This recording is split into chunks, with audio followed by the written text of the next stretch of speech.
Núna eru flokkar að tala mikið geðheilbrigði í framhaldsskólum og allt þetta. Mhm. Þetta hangir allt saman. Við þurfum að byrja á yngstu stigunum sem leikskólinn. Já. Þar þurfum við að byrja og þurfum bara að horfast í augu við það að við getum ekki mokað bara fólki þar inn sem talar ekki íslensku. Því að á fyrstu árum ævi sinnar eru börnin að drekka í sig íslenskuna, orðaforðan og hugtökin. Mhm. Fyrstu 1000 dagar í ævi barns eru þeir mikilvægastu. Það læri fullt af nýjum orðum og þau eru svo svampar og þetta vex í veldisvexti orðaforðin. Og Mhm. á þessum árum verðum við að hafa fólkin á leikskólanum sem talar íslensku. Þannig að börnin læri íslensku. Hvað þá börn sem eru erlendabergi brotin? Við erum að náttúrulega taka fullt af fólki sem að koma að vinna hérna bara í gegnum ES. EES-samningin og það bara gott, við þurfum á því að halda en þetta fólk ætlar að dvelja hér oft langtímum saman. Þannig að börnin þeirra þurfa að aðlagast íslensku samfélagi og til að þau gerir það, þá skiptir íslenskan öllu máli, öllu með stóru öi og þá byrjum við leikskólanum með því að hafa fólk inn á leikskólanum sem talar íslensku. Síðan þau kom í grunnskólan, þá fylgjumst við mjög jafnt og þétt með því hverjum einasta nemanda að hann nái tökum á lestri og notum til þess bestu aðferðir. Við erum ekki að nota alltaf bestu aðferðir núna til lestrarkennslu. Það er bara komið skýrt fram í doktorsritgerð hérna sem er verið að vinna undir stjórn Sigríðar Ólafsdóttur og þegar við náum því að tala íslensku á leikskólanum að börnin nái tökum á lestri 6 og 7 ára bekk, öll sem líffræðilega geta það, ekki með það mikla lesblindu, þá erum við búin að vinna á ofboðslega stóran sigur pluss það að taka skjáina og símana af börnum. Það myndi sko minnka kvíða og depurð og öll þessi geðheilbrigðismál á framhaldsskólastiginu. Ég nenni varla að hlusta á það. Hvað hefur við að mennta marga sálfræðinga? 20.000 til að hjálpa til. Við erum bara að byrgja brunnin áður barnið dettur ofan í hann. Hvenær, upp á hvaða aldri ættu að hafa þetta bann með skjá og símum í skólunum? Ég myndi segja bara alla grunnskólagönguna. Sko skjáir mögulega, jú. Þú veist, þá er ég að tala um skjáir sem eru bara þess eðlis að þeir eru notaðir í kennslunni. Já. En símarnir bara ekki koma nálagt skólastörunum inn í skólan vegna þess að þeir bara eyðileggja fyrir bara á margan hátt. Menna félagsfærni hefur hrapað, þetta eykur depurð, kvíða og einmanaleika. Þá kemur fólk og segja að þeir eru bara 20% vökutímas í skólanum og þeir eru búin að reikna út 37 vikur af öllu árinu, en þetta er bara risastór tími sem mikil félagsmótun á sér stað í skólanum. Ég ætla bara að segja það núna að það fólk sem tala svona, það er að vanrækja börn, það er að vinna gegn börnum.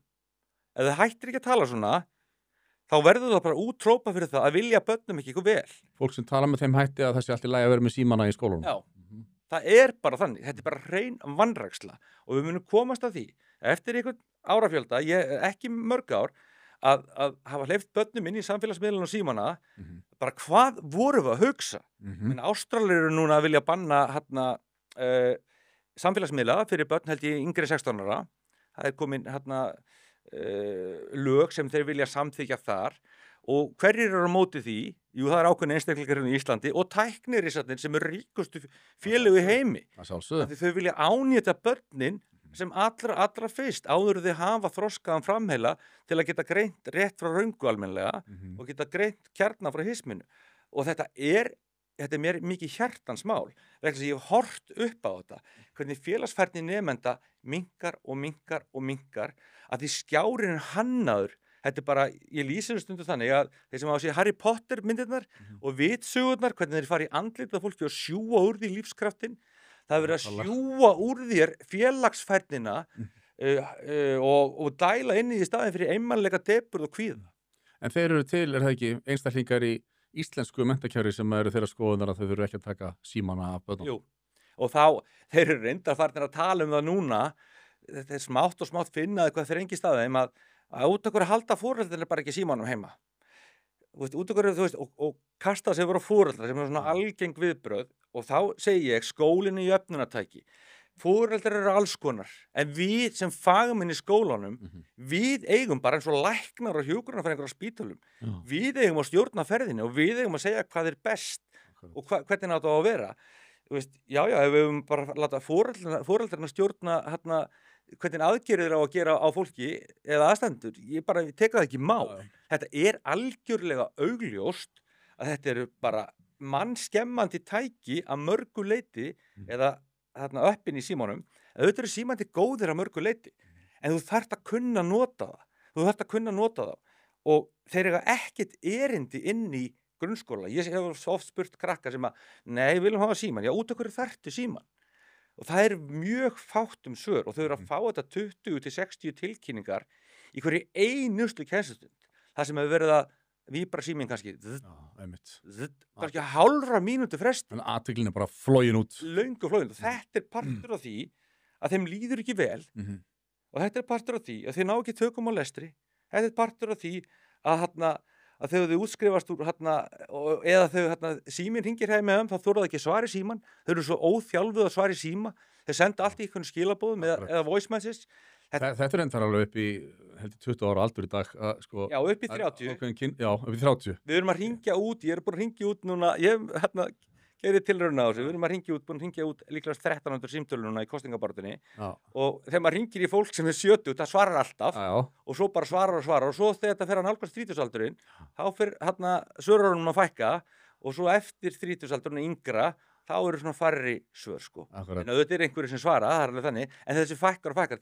Ég tek alveg eftir þessu, þetta alveg talað, ef það reyna að eiga einhverjum viðræðum við ungt fólk sem yngri en 30 ára að það vill helst bara vera í að skrifa og þá með mjög sérstungu lingói líka. Já. Það alveg bara eitthvað tungumál sem maður skilur ekki. Já. Þannig að þetta alveg, það einhver skýr lína hérna á milli kynslóða. Já, og það alveg, maður finnur alveg sjálfur að ef þú fyrir að tala við eitthvað beint, það getur alveg kosta það að þú lendir kannski í smá árekstri eða eitthvað slíkt því að þú ert ósammála, þá þægilega bara að skrifa eitthvað, hugsa svarið alveg til enda og senda það.